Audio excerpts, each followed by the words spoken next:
Video ini dipersembahkan oleh Bandung Study Club, Smart Friend, dan Khan Academy. Misalkan saya punya sebuah balok yang berbentuk segitiga. Balok ini terbuat dari es. Kalau ini saya asumsikan terbuat dari es, kita bisa mengabaikan gaya geseknya.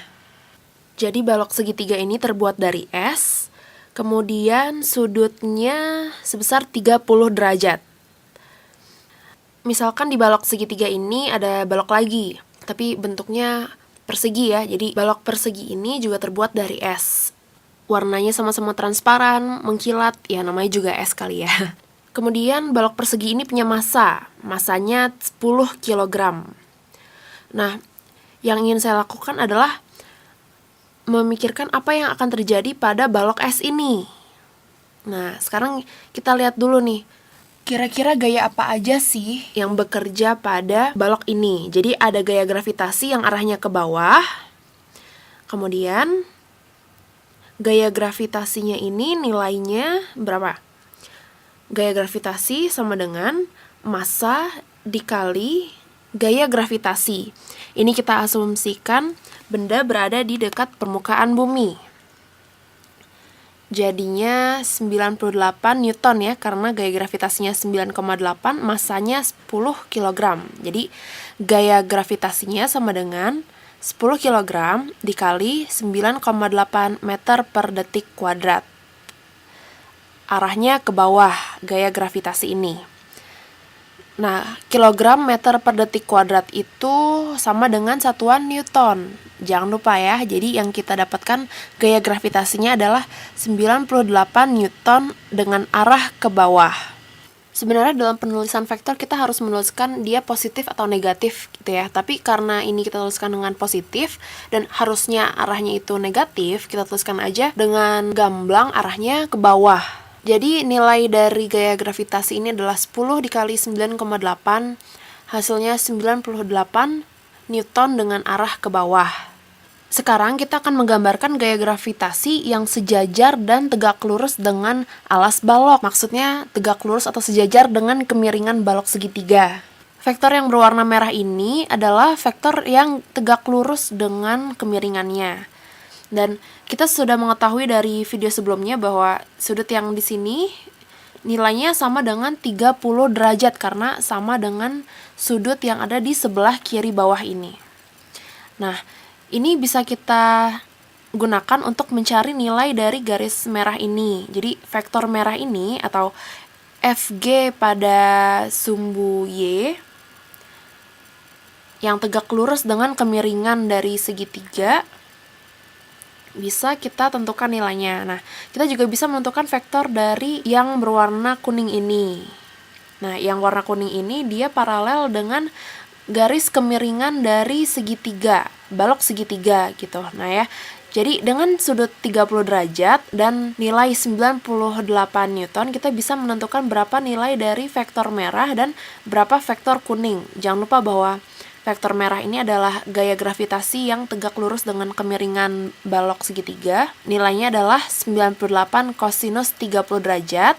Ini sudah kita pelajari sebelumnya ya, jadi jangan lupa. Satuannya Newton, jangan lupa. Kemudian arahnya adalah ke dalam balok segitiga. Kemudian yang vektor satu lagi yang berwarna kuning ini, kita tahu bahwa nilainya ini menggunakan sinus 30.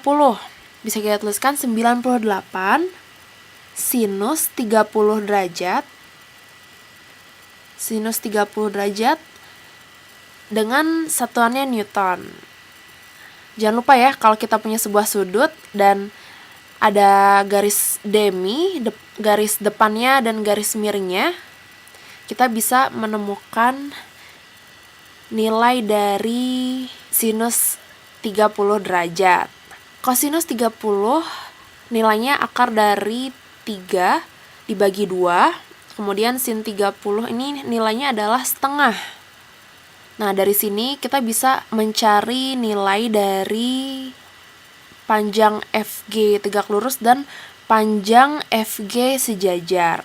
Ini bisa kita dapatkan dengan menggunakan kalkulator, tapi ngitung sendiri juga bisa kan ya. Jadi Fg yang tegak lurus dengan alas balok yang persegi ya maksudnya. Karena alas dari balok persegi ini adalah kemiringan dari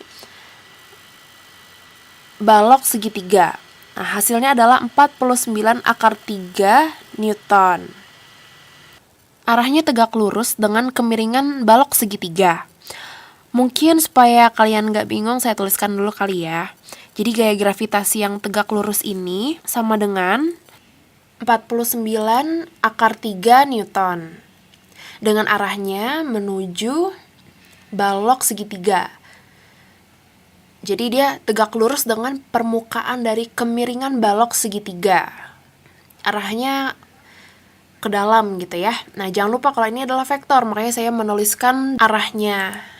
Dan kita punya komponen paralel. Tadinya saya gambarkan di bawah sini, tapi sebenarnya sama aja ya kalau saya gambarkan di atas sini. Nilainya adalah sama dengan 98 dikali setengah. Hasilnya adalah 49. Coba saya tuliskan. Jadi ini sama dengan 49 Newton. Dan arahnya ke sana, ke kiri ya. Paralel dengan alas balok S. Oke, coba saya review lagi ya apa yang sudah kita dapatkan sejauh ini. Nah, yang pertama adalah gaya gravitasi yang tegak lurus dengan permukaan bumi, yaitu sebuah vektor yang warnanya hijau ini ya, 98 Newton besarnya. Kemudian kita juga punya komponen dari gaya gravitasi ini. Komponennya itu ada yang sejajar dengan alas balok kubus, dan ada juga gaya gravitasi yang tegak lurus dengan alas dari balok kubus. Yang tegak lurus itu nilainya 49 akar 3 dan yang sejajar itu nilainya 49 Newton. Oke, sekarang kita lanjut ya. Nah, sekarang coba teman-teman perhatikan vektor yang berwarna merah. Gaya gravitasi yang tegak lurus ini, secara teori dia akan menarik balok es kubus ini ke arahnya, menembus balok es segitiga. Namun pada kenyataannya tidak bisa demikian karena balok es yang segitiga ini dia menahan si balok es kubus sehingga balok es kubus tidak menembus balok es segitiga. Kalian tahu kan apa nama gayanya yang bertolak belakang dengan FG tegak lurus? Ya, namanya adalah gaya normal. Nah, gaya normal ini nilainya sama dengan 49 akar 3. Jadi, ini saya tuliskan Fn ya, jadi gaya normal terhadap gaya gravitasi yang tegak lurus. Nah, nilainya 49 akar 3 Newton dengan arahnya bertolak belakang dengan Fg tegak lurus. Jadi, keluar dari permukaan kemiringan segitiga. Nah, inilah yang namanya gaya kontak ya. Gaya kontak ini akan menghasilkan gaya normal. Gaya normal yang sebesar 49 akar 3. Nilainya sama kayak Fg, yaitu gaya gravitasi, tapi yang tegak lurus dengan kemiringan dari balok segitiga ya. Nilainya 49 akar 3, tapi arahnya berbeda. Jadi dia bertolak belakang. Kalau yang gaya gravitasi tegak lurus ini arahnya ke bawah, sedangkan kalau yang gaya normal ini arahnya ke atas. Inilah yang menyebabkan balok kubus tidak menembus balok segitiga gitu. Nah, sekarang kita asumsikan tidak ada gaya gesek yang terjadi antara kedua balok tersebut. Kira-kira apa nih pengaruh dari gaya gravitasi paralel terhadap es balok yang ada di atas kemiringan ini? Jadi, ternyata balok es ini akan mengalami percepatan ke arah kiri. Jadi, dia akan terus meluncur ke bawah. Kalau gitu berapa ya percepatannya? Oke, saya tuliskan dulu. F sama dengan massa kali percepatan. Kedua ruasnya kita kalikan dengan massa. Saya bagi deh ya. Jadi F per M sama dengan percepatan. Nah, sekarang kita tahu bahwa gaya G-nya yang paralel ini 49 Newton. Jadi kalau keduanya kita bagi dengan massa, yang ini jadi dibaginya dengan 10 kg ya. Karena massa dari balok ini adalah 10 kg.